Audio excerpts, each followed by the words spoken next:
National level पर NEET exam में OBC reservation को लेकर शुरू हुई हरियाणा में लड़ाई एक कदम आगे बढ़ चुकी है। पिछड़ी जाति से जुड़े हुए लोगों का एक समूह हरियाणा में जाति के आधार पर जनगणना की मांग लेकर आगे आया है। इसके अलावा इस ग्रुप की मुख्य मांगे पंचायत से लेकर संसद में ओबीसी की जनसंख्या के बराबर हिस्सेदारी, ग्रुप ए और बी में 27% आरक्षण है। ये ग्रुप हाल ही में पास हुए 105वें संशोधन बिल प्रावधानों को लेकर भी चिंतित है। ग्रुप से जुड़े सदस्य योगेंद्र योगी ने कहा, ओबीसी को नौकरियों और बाकी जगहों पर जनसंख्या के बराबर हिस्सेदारी मिलनी चाहिए। ये हमारी मांग है और हम इसके लिए लड़ रहे हैं। योगेंद्र योगी ने ओबीसी के अधिकारों की लड़ाई को लेकर 29 अगस्त को महबी चौकसी के चबूतरे पर पंचायत बुलाने के बारे में भी जानकारी दी और कहा कि पंचायत में रिटायर्ड जज और ओबीसी के अधिकारों के लिए लड़ रहे गणमान्य लोग हिस्सा लेंगे। तेलूराम जांगड़ा, अशोक वर्मा, राजेंद्र तंवर, संजय सैनी, कुलदीप केड़ी, लोकीराम प्रजापति, शमशेर कश्यप, सुरेंद्र पांचाल, राम कुमार गुज्जर, सुदेश यादव, प्रेमिला सैनी, कमलेश सामान, लालचंद जांगड़ा, जितेंद्र जोगी, जय भगवान ओबीसी सिकंदर की मीटिंग में मौजूद रहे। इन लोगों ने लड़ाई के आधार मिलने तक जारी रहने का दावा किया। रिटायर्ड जज वी ऐश्वर्य, वीरेंद्र यादव और डॉक्टर सूरज यादव 29 अगस्त को होने वाली महापंचायत में मुख्य वक्ता होंगे। इन लोगों का मानना है कि ओबीसी अधिकारों की लड़ाई में ये पंचायत ऐतिहासिक साबित होगी, क्योंकि हरियाणा में करीब 44% आबादी ओबीसी समुदाय से है और उससे 77 जातियां जुड़ी हुई हैं। भविष्य की लड़ाई के लिए रणनीति का ऐलान 29 अगस्त को ही किया जाएगा। ओबीसी की लड़ाई लड़ रहे इस समूह ने 24 अगस्त सुप्रीम कोर्ट से पास हुए क्रीमी लेयर से जुड़े जजमेंट पर कोर्ट का शुक्रिया अदा किया। इन लोगों की मांग है कि हरियाणा सरकार को जल्द से जल्द इस जजमेंट को लागू करना चाहिए। मैं Ashok Verma, x chairman HLRDC Haryana. साथियों, हमारी जो सबसे अहम मुद्दा है वो ये है कि क्रीमी लेयर गवर्नमेंट ने लागू की और मंडल कमीशन ने जो क्रीमी लेयर के लिए संविधान में लिख के दिया वो ये दिया था कि उसमें आय जो है, यदि हमारा कोई बैकवर्ड क्लास का व्यक्ति क्लास 1 में मियाँ बीबी है और डायरेक्ट सिलेक्टेड हैं दोनों, तो उसकी सैलरी काउंट की जाएगी, नहीं तो उसकी सैलरी काउंट नहीं की जाएगी। और ये भी हमें समय के हिसाब से थोड़े थोड़े बढ़ाते रहे। अभी 8 लाख रुपए है। 8 लाख रुपए में तो आज एक पीएन के मियाँ बीबी भी यदि कोई पीएन लगता है तो उसकी सैलरी भी 8 लाख रुपए बन जाती है, तो उनको कहीं कोई बेनिफिट नहीं मिलेगा उसके बच्चों के लिए। और सबसे बड़ी समस्या एक और है कि इस बैकवर्ड जो मंडल कमीशन का जो लेटर था, हरियाणा गवर्नमेंट उसको सिर्फ डीसी तक भेजती है और डीसी ने बैकवर्ड क्लास के सर्टिफिकेट नहीं बनाने होते। ये सर्टिफिकेट बनते हैं तहसीलदार और एसडीएम के पास। उनको नॉलेज ही नहीं है। उनके क्लर्क ये कह देते हैं, बोले ये तो इसकी सैलरी जी 8 लाख रुपए से ज़्यादा है, इसलिए मतलब इसका सर्टिफिकेट नहीं बनेगा। हमारे जो बैकवर्ड के बच्चे हैं इसलिए एडमिशन ही नहीं ले पाते। एक डिमांड हमारी ये कि हरियाणा गवर्नमेंट इसको बिल्कुल साफ शब्दों में लिख के एसडीएम और तहसीलदार तक तो ये लेटर को जारी कराएं कि इसमें सैलरी जो है वो क्लास 1 यदि दोनों मियाँ बीबी हैं और वो डायरेक्ट सिलेक्टेड है तो उसकी काउंट कर सकते हैं, बाकी किसी की सैलरी काउंट नहीं होगी। सैलरी को देख के सर्टिफिकेट को रोका नहीं जाए, इससे हमारे बच्चों के ऊपर बड़ा कुठाराघात होता है। और सबसे बड़ी बात ये है कि दुर्भाग्य से जो ऑफिसर हैं वो बनाने वाले वही लोग हैं जो इसलिए ये नहीं चाहते कि हमारे बैकवर्ड के बच्चे आगे आए। सरकार से ये डिमांड है। और हमारा जो अभी 29 तारीख को महापंचायत हमने रखी है, उसके लिए मेरे सभी साथियों ने अलग अलग आपको विषय दिए। 29 तारीख की पंचायत में जो हमारे विषय हैं, जिस विषयों पे हमने अपना मतलब मुद्दा रखा, वो अलग मैम 24 पे वो हम पंचायत करने जा रहे हैं। हम किसी भी समाज के किसी बिरादरी के खिलाफ नहीं हैं। हम सिर्फ और सिर्फ अपने समाज के इस बैकवर्ड क्लास के हित की बात करने के लिए इकट्ठे हो रहे हैं। हमें किसी से कोई मतलब नहीं है।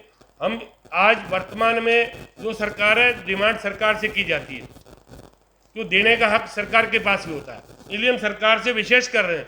परंतु मैं उस सरकार के अलावा भी जो हरियाणा के अंदर विपक्ष की पार्टियां हैं, मैं उनसे भी निवेदन करता हूं, उनसे भी हमारी डिमांड है। नाम बता दीजिए, फिर जो आज आप यहाँ पे महापंचायत कर रहे हैं इसका मकसद क्या है? मेरा नाम राजेंद्र तंवर है। मैं प्रेसिडेंट हूँ बैकवर्ड क्लास का हरियाणा का। 19 अगस्त को हम महम के ऐतिहासिक चबूतरे पर एक पंचायत करने जा रहे हैं, ओबीसी 29 को करने जा रहे हैं। और उस पंचायत का जो मुख्य उद्देश्य है वो हमारी 5 डिमांडें हैं। एक सबसे पहली जो हमारी डिमांड है वो जनगणना की है। जातीय जनगणना इस देश में होनी चाहिए ताकि हर जाति को पता चल सके कि हमारी पॉपुलेशन कितनी है, और उसके हिसाब से जो बजट में हमारी पॉलिसी बनती है वो पॉलिसी में मिलनी चाहिए। 1931 में ब्रिटिश सरकार ने ये जनगणना करवाई थी, उसको ओपन नहीं किया गया। जब दोबारा डिमांड उठी 41 में, उस टाइम आज़ादी का आंदोलन जोरों पे था और हम आज़ाद हो गए। 51 में फिर ये मांग उठी तो जवाहरलाल नेहरू ने एक समिति बनाई, काका कालेलकर की समिति, और उसने अपनी रिपोर्ट दी 1953 में। 1953 में जब रिपोर्ट आई तो उसने कहा कि हमें पूरी जातियों का नहीं मालूम है कि बैकवर्ड क्लास में कौन कौन सी जातियां हैं, और मैं मिनिमम जो बैकवर्ड क्लास की पॉपुलेशन है वो 52% के हिसाब से काउंट कर रहा हूँ, जबकि हमारी एक्चुअल उस टाइम 54% थी। और 52% इसलिए काउंट कर रहा हूँ ताकि कोई आदमी कोर्ट में ना जाए। उसको जवाहरलाल नेहरू ने रद्दी की टोकरी में फेंक दिया।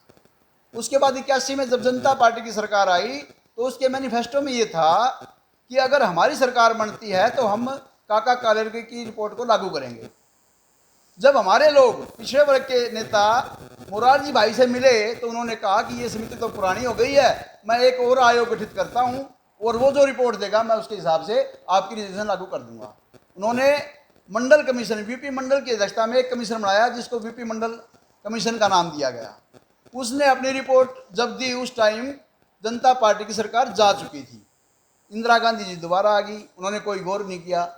जब 1991 में वीपी सिंह की सरकार आई और वीपी सिंह ने जब मंडल कमीशन की घोषणा की तो इस पूरे देश में एक अशांति का माहौल पैदा हो गया। हमारी जनगणना उस टाइम भी नहीं हुई। 2011 में बड़े जोर शोर से प्रचार किया कांग्रेस ने कि हमने जातियों की जनगणना करवा दी है, लेकिन साथियों जातियों की जनगणना नहीं थी। वो तो आफ्टर सेंसेक्स सिर्फ एक सोशल और इकोनॉमिक सर्वे था जिसको ओपन नहीं किया गया। सर आप क्या चाहते हैं? अब हम चाहते हैं कि जातीय जनगणना हो और उसके हिसाब से जो हमारी पॉपुलेशन है उसके हिसाब से हमें सरकारी जितने भी जो लाभ हैं वो हमें मिलने चाहिए। कौन कौन सी जाति आप रख रहे हैं कि आरक्षण के लाभ उठा सकते हैं? ओबीसी ओबीसी में हाँ। कौन कौन सी जाति है? बहुत है। सारी जातियां हैं, यहाँ हरियाणा में भी काफ़ी जातियां।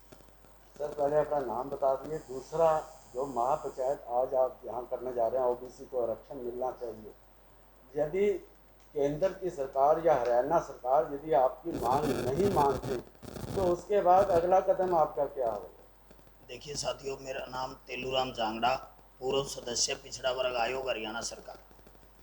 हम ये आरक्षण, इसमें आरक्षण नहीं मांग रहे, हम हमारा हक मांग रहे हैं। जो 1993 में Indira Sahni versus supreme court के 8 जजों की बेंच ने जो फैसला किया था कि इनका 27% आरक्षण पूरा कर दिया जाए, वो आज तक पूरा नहीं हुआ।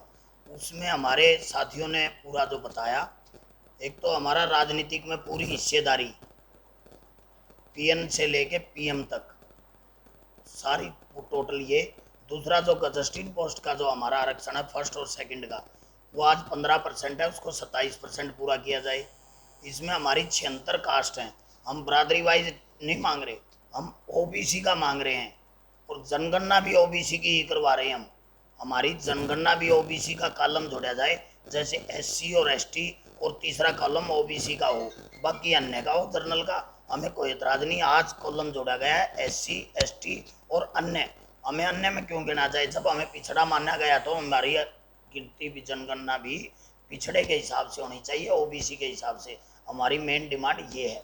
दूसरी डिमांड हमारी जो गजस्टिन पोस्ट की जो हमने बताई। तीसरा हमारा है जो बैकलॉग हमारा बाकी पड़ा है। हमारे आदरणीय राजेंद्र तंवर जी जो बता रहे थे, हमारा जो बैकलॉग पड़ा है, खाली सीटें पड़ी, हमारे बच्चों को क्यों नहीं लगा रहे, उनको क्यों बेरोजगारी खिंडा रखी है? हमारे बच्चे बेरोजगार घूम रहे हैं, हमारी पोस्टें सीटें खाली पड़ी हैं, उनको भरा जाए, हमारा ये मोटिव है। और जो 29 तारीख की जो महापंचायत है उसके बारे में लोग वहाँ फैसला करेंगे। हमारे समाज के बहुत प्रभुत्व व्यक्ति V Eshwaraiah ji, retired chief justice Andhra Pradesh, और Virendra Yadav ji, chief justice Allahabad high court retired, वो और वीपी मंडल के भतीजे सूरज यादव जी जो प्रोफेसर से रिटायर्ड है, वो भी हमारे बीच में अपने वक्तव्य रखेंगे। और 29 तारीख की जो महापंचायत ओबीसी के चबूतरे पे रखी गई है, उसी दिन हम डिसीजन करेंगे। अगर सरकार ने मांग नहीं मानी तो उसी दिन हम डिसीजन करेंगे कि क्या हम करना चाहते हैं, क्या हमारा समाज चाहता है, वही फैसला करेंगे। आंदोलन करेंगे या क्या करेंगे, उसी दिन फैसला होगा। ताज़ा और रोचक खबरों के लिए यूं ही जुड़े रहें हमारे साथ। और हाँ, हमें सब्सक्राइब करना ना भूलें। नीचे दिए बेल आइकन को ज़रूर प्रेस करें।